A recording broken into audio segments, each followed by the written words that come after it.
Hello everybody, Jorge Rex here, and today we are going to be continuing the Doki Literature Club game. Part 1 went pretty well. There wasn't any horror yet, but I have a feeling that this part is going to incorporate some horror. So yeah, let's see what happens. So I saved skip button, okay. Another day passes and it's time for the club meeting already. I've gotten a little more comfortable here over the past couple days. Entering the club room, the usual scene greets me. Hi, Horgan Rex. Yo, Sayori. Looks like you're in a good mood today. I'm just still not used to you being in the club, that's all. I see. That's a pretty simple thing to get you in a good mood. But I guess it's always the simple things with you anyway. Speaking of which, I'm kinda hungry. Will you come with me to buy a snack? No thanks. Eh? That's not like you at all. I have my reasons. Why don't we take a look at your purse, Sayori? Eh? Why that all of a sudden? No reason, really. I just wanted to look at it. Ah. Sayori nervously retrieves her coin purse. She fumbles with the lash and gets it open. Then she turns it upside down and lets its contents spill onto the desk. Only 2 small coins fall out. Ah, I knew it. I can see right through you, Sayori. That's not fair. How did you even know? It's simple. If you had enough money in the first place, you would have bought a snack before coming to the club room. So either you're not hungry and wanted an excuse to take a walk, or you plan to conveniently forget that you spent all your money, so that I would lend you some. There's one more thing. You're always hungry, and so that only leaves the one option. Wah! I give up. Don't make me feel guilty. If you feel guilty, that means you deserve to feel guilty. Haha. Yuri suddenly giggles. Eh? I didn't notice that she was listening in. Her face is in her book, as always. Ah! I wasn't listening or anything. It was just something in my book. Yuri, tell the Working Rex to let me borrow some money. Don't get me involved like that, Sayori. Besides, you should only buy what you can responsibly afford. And frankly, after pulling a mischievous little stunt like that, your suffering is fair enough retribution. Ah! I didn't mean that. I got too absorbed into my book. Aha! I really like when you speak your mind, Yuri. It doesn't happen much, but it's a fun side of you. There's no way you could think that. You were right, though. I did something bad, and now I have to accept the revolution. Retribution. That! Still, coming from you, Sayori, I guess there's a little devil inside all of us, isn't there? Don't let her fool you. Sayori knows exactly what she's doing. After all, she told you guys she was bringing me to the club before she even told me. But you wouldn't have come if it weren't for the cupcakes. So I had to trick Natsuki into making them. Come on, give me more credit than that, Sayori. Pwap. Kya! Out of nowhere, something smacks Sayori in the face and tumbles onto the desk. Ow. What was... A cookie. Sure enough, it's a giant cookie wrapped in plastic. Okay, why did I think that was like a hand or something? Sayori glances around. Is this a miracle? It's because I paid my restitution. Retribution. Actually, that one almost worked. Haha. I was just gonna give it to you, but then I heard you blab about the cupcakes. It was totally worth seeing your reaction, though. Natsuki, that's so nice of you. I'm so happy. Sayori hugs the cookie. What? It was just thrown at her. How? Jeez, just eat it. Sayori rapidly tears open the wrapper and takes a big bite. So good. Sayori suddenly clasps her hands over her mouth. I bit my tongue. Heh. You're going through a lot over just one cookie. Natsuki takes a bite of her own cookie. Yours looks really good too, Natsuki. Can I try it? Jeez. Beggars can't be choosers. But yours is chocolate. Yeah, why do you think I gave you that one? Fine. Still, I'm really happy that you shared this one with me. Sayori gets out of her seat, goes behind Natsuki, then wraps her arms around her. What? Jeez. I get it. Cookie still in hand, Natsuki reaches up to nudge Sayori off of her. Sayori suddenly leans down and takes a bite out of Natsuki's cookie. What? Hey! Did you seriously just do that?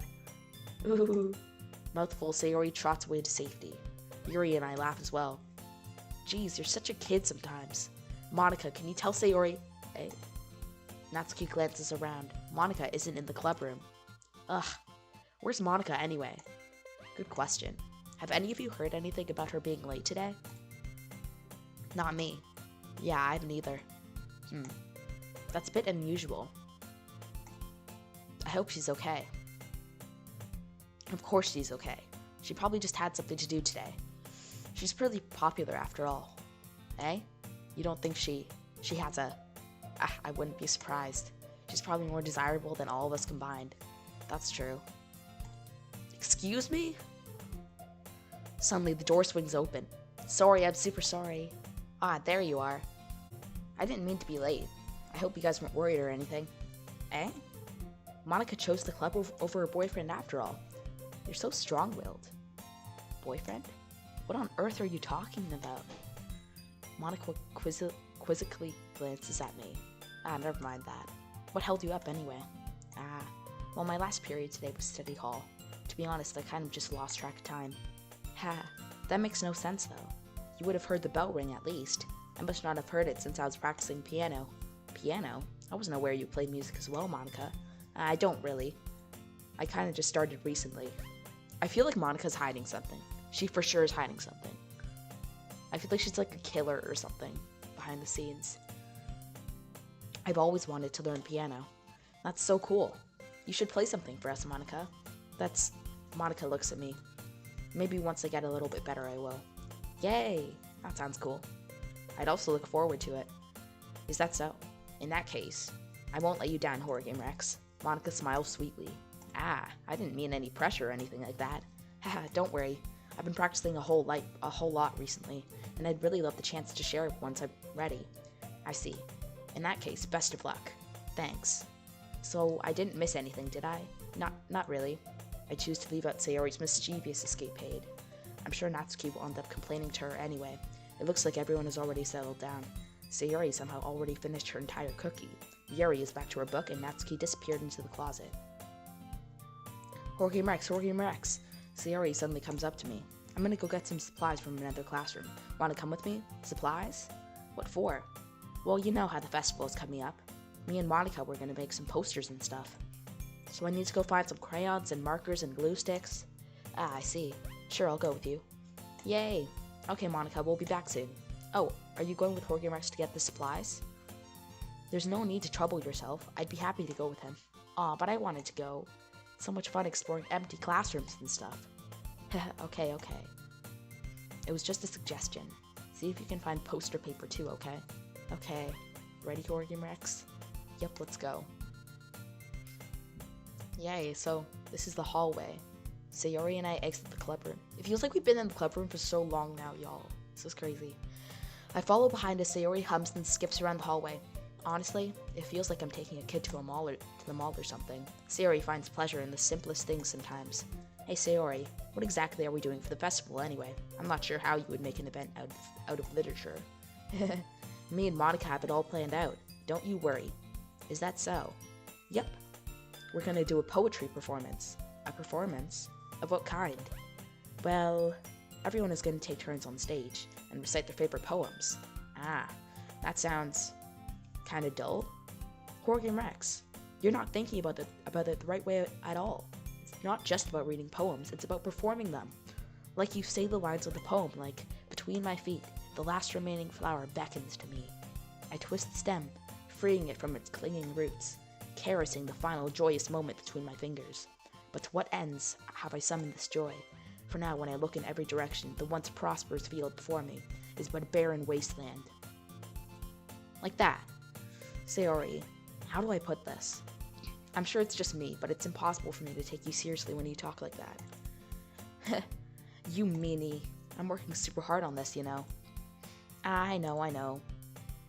I just meant that it's a pretty unordinary contrast to your cute self. Don't say that, it's embarrassing, but I guess that means I'm doing a good job. Yeah, I guess so. I'm so excited. The festival is going to be so much fun. Sayori spins herself around in the hallway again. Hey, Horror Game Rex, this classroom over here is empty. Let's begin the mission. The mission, eh? It's been a long time since I've spent time with Sayori like this, but in the end, she hasn't changed one bit. She's nothing but a ball of sunshine, drawing happy vibes from the world around her. It's a pretty nostalgic feeling for me. As the years went by, I began to hold myself up in my room more and more. As going adventuring with Sayori brings about a special sort of feeling I forgot I had in me. The two of us enter the classroom. Sayori heads straight to the closet and I follow. Let's see what we have in here. Crayons. Sayori pulls a box full of crayons off the shelf. They're the best brand, too. They're kind of dirty, though. Sayori starts pulling various crayons out of the box, reading the color names. Alright, that's one down. Don't get distracted. We still need to find... Wait, I'm looking for my favorite color. Fine. Then at least move aside so I can look for the poster paper. I dropped one by accident. Smack. Kya. What? Sayori bends over and smacks her forehead right into the shelf? Did she purposely do that? She falls to the floor and the crayons spill all over her lap. Ow. You okay? My forehead. Sayori clutches her forehead. Geez, Sayori. It's just like you, isn't it? Come on, let me see. Since Sayori is sitting on the floor, I grab her by the waist and pull her out of the closet. You have to move your hand, Sayori. But it hurts. Just do it for a second. Sayori slowly releases her hands from her forehead. I gently brush her bangs to the side. Ow! Sorry. There's a huge red mark on the center of her forehead. A bump is starting to form as well. Man, that's gonna swell up. I should find you some ice. Horgan Rex. Where would I even find ice around this time? I guess a cold drink would do. You don't have to. I'm fine with looking like a unicorn. Even wincing from the pain, Sayori makes a silly joke. What are you saying? I'll be right back, okay? Okay. Oh my god. I pat Sayori on the shoulder and run out into the hallway. I locate the nearest vending machine. What should I get? It doesn't really matter since it will be used as an ice pack rather than to drink. But I know Sayori likes apple juice, so I purchase that one. In just a moment, I'm already returning to the classroom where I left Sayori. She has one palm on her forehead and is using the other hand to clumsily scoop crayons back into the box. At least they were already in the wrong spots before I spilled them. Sayori, here. I hand Sayori the bottle of apple juice. It's nice and cold. Sayori opens the cap and starts drinking from it. Sayori, what are you doing? It's for your forehead, idiot. Ah, sorry, I forgot. How hard did you hit your head? Sayori places the bottle against the bump on her head. It stings. Just bear with it, it'll feel better soon. Looks like you cleaned up most of the crayons, so that's good. Hey, Horgan Rex. This kind of reminds you of growing up, doesn't it? What do you mean? You know how we used to play outside all the time? I would always try to keep up with you. You were kind of oblivious in some ways, like I usually fell behind or had trouble climbing on the things you did. But sometimes when I tried to do things I couldn't, I would get myself hurt. I'd fall and scrape myself or get a bump. And I would start crying really hard. And you would rush over as quick as you could. You would try really hard to get me to stop crying. It was almost like you blamed yourself and were afraid of getting in trouble if someone found out. Even though it really wasn't your fault at all, you know? Did I really do that? Yeah, you don't remember? Come to think of it, maybe I do remember a bit. I guess I was always so focused on my games that I didn't pay enough attention to you. So in a way, it was my fault. Kind of like this time, too. If I wasn't rushing you out of the closet, you probably wouldn't have hit your head. Horgan Rex, I don't think you realize it, but you're always thinking about other people. Even after all these years, you're rushing to help me, even though I'm just being clumsy. You're really a sweetheart. Don't call me that. And I don't really do this kind of thing all the time. I guess when it comes to you, it just feels natural. Before I even know it, I'm treating you like that. I guess that's what happens when you've been friends for so long. Really? Maybe you're right. Horgan Rex, I'm so glad that nothing's changed between us. Do you think it'll be like this forever? Forever? If I'm honest to myself, there's no telling where we'll each end up for college or after that. So it wouldn't be fair for me to make any promises. But, well, I hope so. It's been this long already, right? I can't imagine you ever changing, so my hopes are up. I'm so happy. Sayori has a whimsical expression in her eyes. We remain silent for a moment. She's so silly and clumsy on the outside that when I see her deep in thought like this, it makes me not want to disturb her. I guess we should go back. I don't want to worry Monica, you know? Good luck with that. She's gonna see your forehead either way. Not if I hide it under my bangs.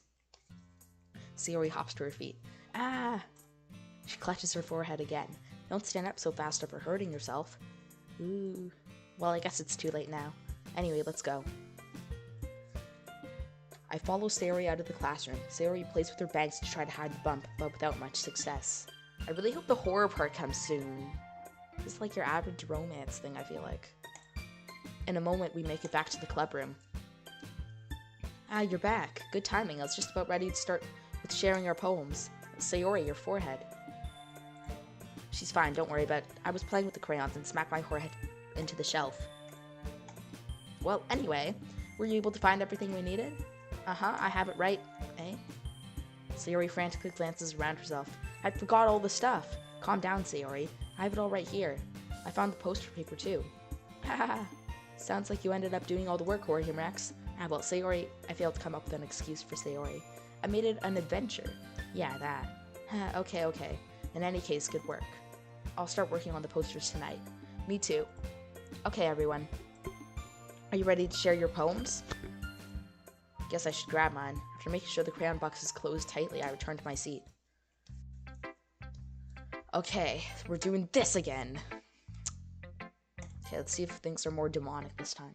Hi again, Jorge Rex. How's the writing going? Alright, I guess. I'll take that. As long as it's not going bad. I'm happy that you're applying yourself. Maybe soon you'll come up with a masterpiece. I wouldn't count on that. You never know. Want to share what you wrote for today? Sure, here you go. I give my poem to Monica. Alright. It's pretty good. It makes me think of Sayori, like the other one that you wrote. You two are like the dynamic duo. Ah, that's kind of exaggerating it. Yeah, probably. But you do spend a lot of time with her even in this club, don't you? And again, I don't blame you for being a little shy. I'm not shy, it's just... I'm just teasing. I know it takes a bit of time to make friends with everyone, but Yuri and Natsuki are super interesting people, so don't be afraid to give them their share of time. And you can talk to me every now and then, too. I'm not, like, unapproachable or anything, am I? No, it's nothing like that. I'm just still getting used to being here, that's all. Yeah. I'm sorry if I was putting pressure on you or something. I really didn't mean it like that. No, don't worry. I get what you're saying. Well, alright. But anyway, you want to read my poem now? I like the way this one turned out, so I hope you do too. Alright, let's take a look. Save me, the colors they won't stop, bright beautiful colors. Flashing, expanding, piercing, red, green, blue, an endless cacophony of meaningless noise. The noise that won't stop.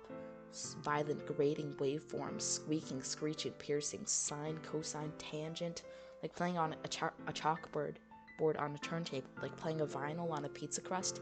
An endless poem of meaningless. Load me? I don't understand that, honestly. What is that? What's that mean? It's even more abstract than your last one, huh? I guess it's just the way I write. I'm sorry if you don't like it. No, I never said that.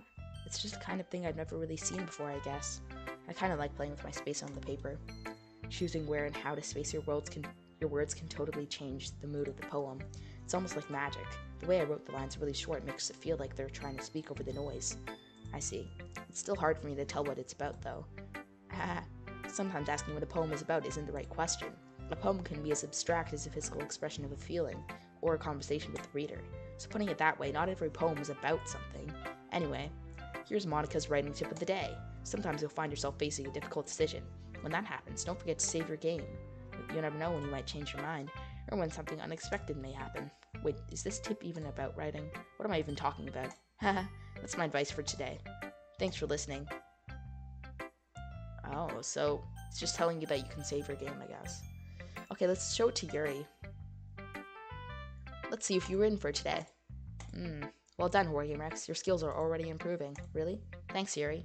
Coming from you, that means a lot, eh? It's nothing. I'm just happy to help inspire fellow writers. I know you're new to this, so don't worry too much if it seems like you can't get your poem to feel perfect. You don't need to be afraid to be a little more daring. Metaphors can go a long way. Don't feel like you need to work your brain like turning a bunch of gears. Try letting your mind wander through your feelings and write down the things you see and hear. That's one way to truly enable your reader to see into your mind. It's a very intimate exercise. I see. That's a certainly interesting technique. Thanks for sharing. I have, an example of that if you'd like to read it. Of course. Is this the poem you wrote for today? Yuri nods and timidly hands me her poem. The raccoon. It happened in the dead of night while I was slicing bread for a guilty snack. My attention was caught by the scuttering of a raccoon outside my window. That was, I believe, the first time I noticed my strange tendencies as an unordinary human. I gave the raccoon a piece of bread, my subconscious well aware of the consequences, well aware that a raccoon that is fed will always come back for more, The enticing beauty of my cutting knife was the symptom that bred my hungry curiosity, the raccoon, an urge. The moon increments its face and reflects that much more light off of my cutting knife, the very same light that glistens in the eyes of my raccoon friend. I slice the bread fresh and soft. The raccoon becomes excited, or perhaps I'm merely projecting my emotions onto the newly satisfied animal. The raccoon has taken to following me. You could say that we've gotten quite used to each other. The raccoon becomes hungry more and more frequently, so my bread is always handy. Every time I brandish my cutting knife, the raccoon shows me its excitement.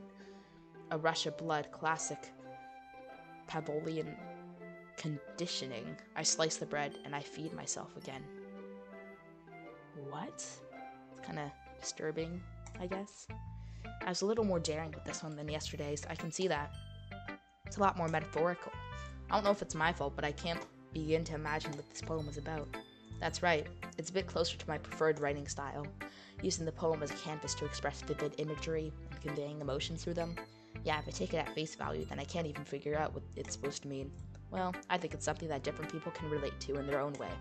I wanted to express the way it feels for me to indulge in my more unusual hobbies. It's those sorts of things I'm usually forced to keep to myself, so I sometimes enjoy writing about them. Why don't you keep them to yourself? Because they're embarrassing, and people would make fun of me. Don't you have anything like that, Horgan Rex? Well, yeah, I guess I do. I feel like everyone has a little something like that. The best we can do is respect each other and our individualities. Even if it's difficult sometimes and some things make us uncomfortable, after all, if I hadn't learned to embrace my own weirdness, I would probably hate myself. I might be ranting a little bit now, but I'm glad that you're a good listener. Okay, let's show it to, Netsuki. Well, it's not really any worse than your last one, but I can't really say it's any better either. Phew. Huh? Phew what? Well, anything that isn't a train wreck I'll take as a win, and I get the feeling you're probably the most critical. Hey, what makes you... Wait, maybe that was a compliment? Glad to see someone recognizes my experience. Well then, keep practicing and maybe you'll be as good as me someday. That's, something tells me Natsuki completely missed the point. Come to think of it, this kind of reminds me of Sayori's poem from yesterday. You think so? Yeah, well I guess if you've been friends with her for so long, you might be on the same wavelength. You never really struck me as her type. Sayori has a type all of a sudden. Well, I don't know, but honestly, how can someone so fluffy spend so much time with someone like you? It's like she's dragging around a dead weight. That was a little unnecessary, but think of it this way. If it weren't for me, she would probably just fly away like letting go of a balloon. You could say we each take care of each other in our own way. Whatever it is, I don't get it. Oh yeah, I guess I'm supposed to show you my poem. Here. Amy likes spiders? Ugh. You know what I heard about Amy? Amy likes spiders. Icky, wriggly, hairy, ugly spiders. That's why I'm not friends with her. Yeah, no wonder. I have a phobia. Amy has a cute singing voice. I heard her singing my favorite love song. Every time she sang the chorus, my heart would pound to the rhythm of the words. But she likes spiders. That's why I'm not friends with her. One time I hurt my leg really bad. Amy helped me up and took me to the nurse. I tried not to let her touch me. She likes spiders, so her hands are probably gross. That's why I'm not friends with her. Amy has a lot of friends. I always see her talking to people. She probably talks about spiders. What if her friends start to like spiders too? That's why I'm not friends with her. It doesn't matter if she has other hobbies. It doesn't matter if she keeps it private. It doesn't matter if it doesn't hurt anyone. It's gross. She's gross. The world is better off without spider lovers. And I'm gonna tell everyone. That's disturbing. Not bad, right? It's quite a bit longer than yesterday's. Yesterday's was way too short. I was just warming up. I hope you didn't think that was the best I could do. No, of course not. Anyway, the message is pretty straightforward in this poem. I doubt I have to explain it. Sometimes you can explain complicated issues with much simpler analogies. And it helps people realize how stupid they're being. Like, anyone would agree that the subject of this poem is an ignorant jerk. Do you know people like that? Of course, it's about how everyone thinks that doesn't matter. It can be about anything. I wrote it to be easy to relate to. Everyone has some kind of weird hobby or a guilty pleasure, something that you're afraid if people find out they'd make fun of you or think less of you. But that just makes people stupid. Who cares what someone likes as long as they're not hurting anyone and it makes them happy? I think people really need to learn to respect others for liking weird things. I mean, like spiders though, or something else entirely. Like who even likes spiders, genuinely? Oh, that's funny. Yuri wrote about something similar today. Huh? Did you say Yuri? Yeah? She said her poem was about an unusual hobby of hers. I didn't really get it, but she said something similar to you, that people shouldn't make each other feel insecure about those things. Really? Well, I mean, Yuri's pretty weird, so I wouldn't doubt that she has some weird hobbies. Not that there's anything wrong with that. It's not like I would judge her or anything. Natsuki has trouble finding words. I guess I should try not to be so mean to her. If she feels insecure about her weird behaviors and stuff, I mean, I always hate people who make me feel insecure. And Yuri made me feel insecure yesterday. The way you put it, it sounds like she's learned her lesson. Well, I would say so. Even if her writing style is really different, I'm sure she'll appreciate the message in your poem. It's what I do best, after all. I don't like writing unless there's a good message to take away from it. Like, conveying emotions is important, but I want to make people think, not just feel. Remember that. I'm going to write a good one for tomorrow, too, so look forward to it. Okay, Sayori's the last one. Working Rex, I really love your poems. I can't believe you've been hiding these from me. I'm not hiding anything, but your poems are so good. Yesterday's and this one, too. You can't tell me you haven't done this before. I mean, you're really the only one who feels that way, so... Eh? No way. Not even Natsuki? Well, I guess Natsuki is the least likely to admit how much he likes something. But I don't think it's that. What do you mean? Well, I guess I'll be honest about it. It's a lot easier to write poems when I'm thinking about you. Eh? Wah. Stop thinking weird things, idiot. I just mean that you're a really expressive person, I guess. How am I supposed to write poems about my own stupid life? But you somehow make everything in your life an adventure, even little things, like cooking. Let's not talk about that. So yeah, I guess what I'm saying is that I can feel more feelings through you than I can through myself. We have the kind of weird connection. It's your fault for getting in my business all the time. I don't know if I understand. Sigh. You never understand when I try to explain things to you, do you, Sayori? I pat Sayori's head. Ah, hey! I'm not a kid, you know. Are you sure about that? Maybe. Sayori starts fiddling with her pencil between her hands. Hey, Horky Rex, will you give me your poem? I kinda want to keep it. Why? Because, well, it's the first time you've written something for me. Sayori, you completely misunderstood. I didn't write this for you. Sigh. Are you even listening anymore? Well, whatever. I'll give it to you when we go home. Really? Snap.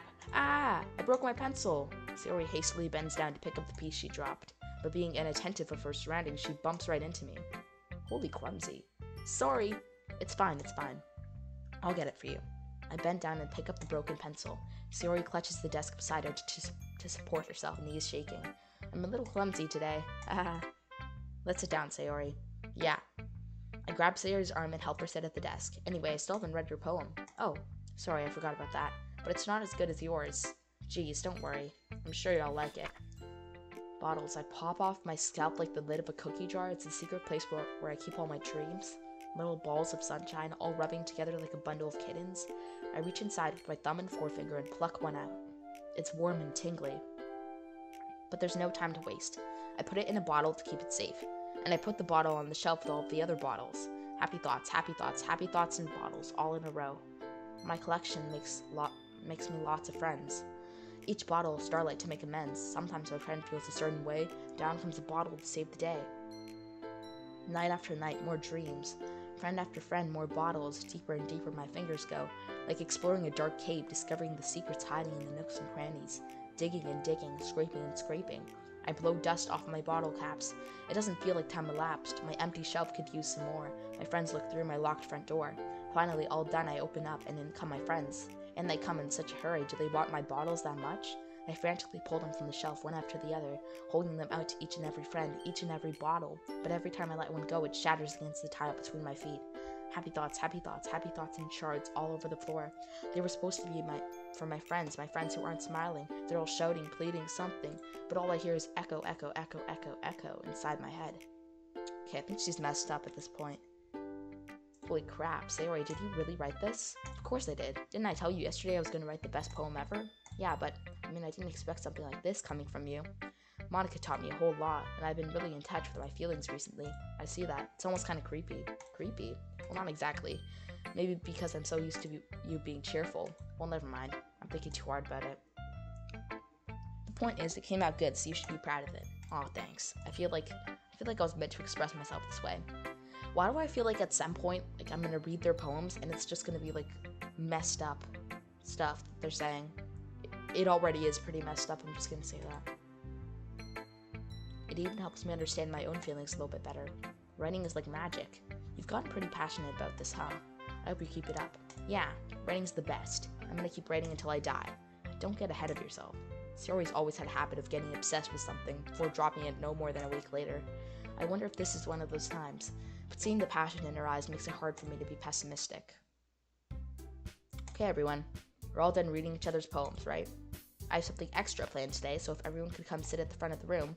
Is this about the festival? Well, sort of. Do we really have to do something for the festival? It's not like we can put together anything good in just a few days. We'll just end up embarrassing ourselves instead of getting any new members. That's a concern of mine as well. I don't really do well with last-minute preparations. Don't worry so much. We're going to keep it simple, okay? We won't need much more than a few decorations. Sayori has been working on posters, and I've designed some pamphlets that we can give out during the event. Okay, that's great and all. That doesn't tell us what we're actually going to be doing for the event.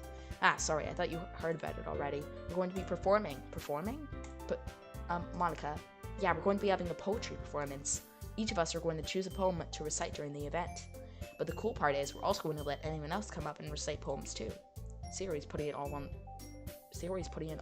all the posters in case anyone wants to prepare ahead of time. Sayori, who's been coloring a poster, holds it up for us to see. Are you kidding me, Monica? You didn't already start putting those posters up, did you? Well, I did. Do you really think it's that bad of an idea? Well, no. It's not a bad idea. But I didn't sign up for this, you know? There's no way I'm going to be performing in front of a group of people like that. I agree with Natsuki. I could never in my life do something like that. Imagining it, Yuri shakes her head in fear. Guys, no, Sayori. I understand where they're coming from. Remember that Natsuki and Yuri have never shared their poems with anyone until just a couple days ago. It's a lot to ask for them to recite their poems out loud to a whole room full of people. I guess I kind of overlooked that, so I'm sorry. But I still think we should give it our best. We're the only ones responsible for the fate of this club. If we start the event and each put on a good performance, then it will inspire others to do the same. And the more people who perform, the better we'll be able to show everyone what literature is all about. Yeah, it's all about expressing your feelings, being intimate with yourself, finding new horizons, and having fun. That's right. And it's those reasons we're all in this club today. Don't you want to share that with others, to inspire them to find the same feelings that brought you here in the first place? I know you do. I know we all do. And if all it takes is standing in front of the room for 2 minutes and reciting a poem, then I know you can do it. Natsuki and Yuri remain silent. Sayori looks worried. I guess it leaves me no choice. I agree. I don't think it's too much to ask. I think that Sayori and Monica have been trying really hard to get new members. The least we can do is help them out a little bit. Well, maybe, but it looks like Natsuki doesn't have any arguments left. Okay, fine. I guess I'll just have to get it over with. Alright. Phew. Thanks, Natsuki. What about you, Yuri? Yuri dejectedly glances around at everyone else's expectant faces. Sigh, I guess I don't really have a choice. Haha, that's everyone. You're the best, Yuri. This club is seriously going to be the death of me. Oh gosh. You'll be fine, Yuri. But anyway, let's move on to the main event. I want each of you to choose a poem of yours. We're going to practice reciting them in front of each other. No way! Monica, this is too sudden. Well, if you can't recite your poem in front of the club, how do you expect to do it in front of strangers? Oh no, don't worry. I'll start off to help everyone feel a little more comfortable. Can I go next? Of course. Now let's see. Monica flips through a notebook to the specific poem she has in mind for herself. She then stands behind the podium. The title of this poem is The Way They Fly. Monica begins reciting her poem. Her clear, confident voice fills the room. More than that, her inflection is pristine. She knows exactly how to apply emotion behind each line she recites, bringing the words to life. Is this something she's done before, or is she simply a natural? I glance around me. Everyone has their eyes on Monica. Sayori looks amazed. Yuri has an intense expression on her face that I don't understand. Finally, Monica finishes the recitation. The four of us applaud. Monica takes a breath and smiles. That was so good, Monica. Thank you so much. I was just hoping to set a good example. Are you ready to go next, Sayori? I'll go next. What? Yuri's fired up all of a sudden. Yuri clutches a sheet of paper between her hands and stands up. Keeping her head down, she walks quickly over to the podium. This poem is called, Yuri anxiously glances at each of us. You can do it, Yuri. It's called Afterimage of a Crimson Eye. Yuri's voice shakes and she starts reading the poem. Just a moment ago, she practically refused to do this. Why is she suddenly putting in so much effort? As Yuri gets past the first couple of lines, her voice changes. It's almost like what happens when Yuri gets absorbed into her books. Her quivering words transform into the sharp syllables of a fierce and confident woman. The poem's full of twists and turns in its structure that she enunciates with perfect timing. This must be a rare glimpse into the whirling fire Yuri keeps concealed inside her head. Suddenly, she's finished. Everyone is stunned. Yuri snaps back into the reality and glances around herself, as if she bewildered even herself. It's up to me to save the situation. I'm the first to start applauding. Everyone joins me afterward, and we give Yuri the recognition she deserves. It's not that we didn't want to applaud for her, but we were caught so off guard that we must have forgotten. As we applaud, Yuri holds the poem to her chest and rushes back into her seat. Yuri, that was really good. They keep sharing. Looks like Yuri's down for the count. Okay, I guess I'm next then. Sayori hops out of her chair and cheerfully walks to the podium. This one's called My Meadow. Sorry, I giggled. Sayori, it's a lot harder than I thought. How'd you guys do it so easily? Try not to think of it like you're reciting to other people. Imagine you're reciting it to yourself, like in front of a mirror or in your own head. It's your poems that'll come out the best that way. I see. Okay then. Sayori begins her poem. Somehow it feels like her soft voice was made as a perfect match. The poem isn't aimlessly cheery like Sayori's is. It's serene and bittersweet. If I were to read this on paper, I probably wouldn't think much of it, but hearing it come from Sayori's voice almost gives it a whole new meaning. Maybe this is what Sayori meant when she said she likes my poems. It's like I get to reach more deeply into someone I thought I knew through and through. Sayori finishes and we applaud. I did it. Good job, Sayori. Even Jorge and Rex liked it. I guess that's a good sign. What does that even mean? It came out nicely, Sayori. The atmosphere of the poem fits you really nicely, but it might be that other poems wouldn't work quite as well with that kind of delivery. I don't really understand. In other words, I've seen poems of yours where that sort of gentle delivery wouldn't work as well. They might need a little more force behind them, depending on what you're reading. Oh, I know what you mean. I've been practicing that kind of thing. It's just embarrassing to do in front of everyone. The next time I'm going to make you pick a poem that challenges you a little more. We don't have much time before the festival, you know. Okay. Now who's next? Natsuki? Don't make me go before Jorge and Rex. It's not like I can compare to you guys anyway. Might as well let Jorge and Rex lower everyone's standards a little before we have to do it. Natsuki, it's fine. I might as well get it over with. But it's not like I have much of a selection of what to read. I'll just have to go with what I wrote for today. I stand up and step in front of the podium. Everyone has their eyes on me, making me feel terribly awkward. I recite my poem. Since I'm not exactly confident in my own writing, it's hard to put energy into it. Despite that, once I finish, I receive applause anyway. Sorry I'm not really as good as everyone else. Don't worry about it so much. I think it's less about your abilities, more about your lack of confidence in your writing. That's something that'll improve over time, though. Yeah, maybe. Alright then. That just leaves you, Natsuki. Yeah, I'm going. Natsuki begrudgingly gets out of her seat and makes her way to the podium. His poem is called... Why are you all looking at me? Because you're presenting? Anyway, the poem is called Jump. Natsuki takes a breath. When she starts reciting the poem, her sour attitude disappears a little. While she's still a little unenthused, her poem has a rhythm and rhyme to it. It's Natsuki's trademark style, and it works surprisingly well when spoken aloud. The words feel like they bounce up and down as if giving life to the poem. Natsuki finishes and everyone applauds. She hops back to her seat.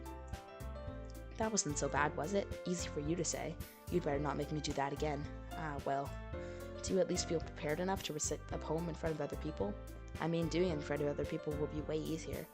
I can put on whatever face I want for other people. When it's just my friends, it's just embarrassing. That's a surprise, Natsuki. I think it would be the other way around for me. Well, that's just how it is, so, well, I guess in that case, you won't have much to worry about for the festival. That said, I want to thank everyone for coming through. It might be hard, but I hope that you all have an idea of what it's like now. Make sure you pick a poem and get enough practice for the festival, okay? I'll be making pamphlets, so let me know ahead of time what you'll be reciting. Jeez, I should probably find some other poem to recite instead. That's fine too. It doesn't have to be your own. I'm already pleasantly surprised that you're putting in all this effort for the club. It makes me really happy. Yeah, no problem. Okay, everyone. I think that's about it for today. I know the festival's coming up, but let's try to write poems for tomorrow as well. It's been working out really nicely so far, so I'd like to continue that. As for the festival, we'll finish planning tomorrow, and then we'll have the weekend to prepare. Monday's the big day. I can't wait. I can do this. Alright. I stand up.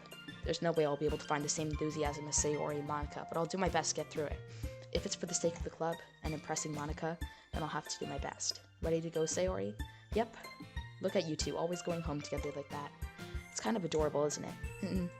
Jeez, guys. Don't make such a big deal out of it. It must be a little nice, though. Well, how am I supposed to respond to that? It's okay, Jorge and Rex, don't have to say it. Whatever, let's go already. I walk home with Sayori once more. Even though it's only been a few days, a lot of things have already changed. But today, Sayori's being a little bit quieter than usual on the way home. Hey, Sayori. Sorry, I was spacing out. No wonder. I was thinking about something from earlier. I like how we get to, Sayori fumbles with her words. So let's just say that one day Yuri asked to walk home with you. Huh? What would you do? What kind of question is that?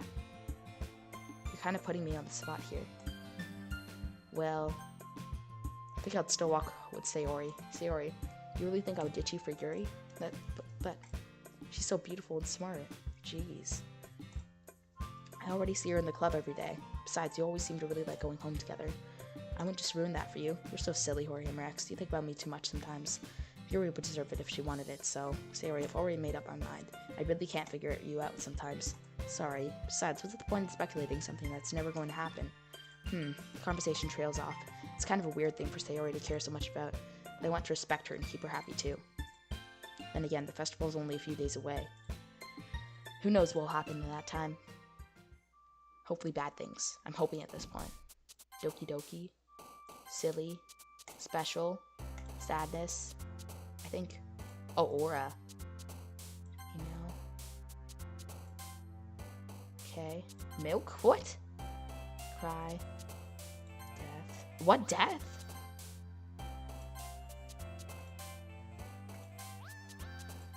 Okay. Lollipop. Papa. Desire. Vacation. Nice. Okay, so I think that's where we're gonna stop for today. We've done a lot.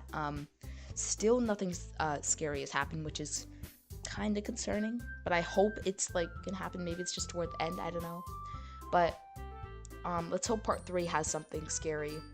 I think the part about Monica, like being late, is kind of weird, but and pretty terrifying because she probably wasn't even doing piano or anything. She was probably killing people. But yeah, that's all, and I will see you guys later. My name is HorrorGameX/Adam. If you liked this video, make sure to subscribe, comment down below, and like this video for more videos just like this one, and I will see you later. HorrorGameX out. See you guys.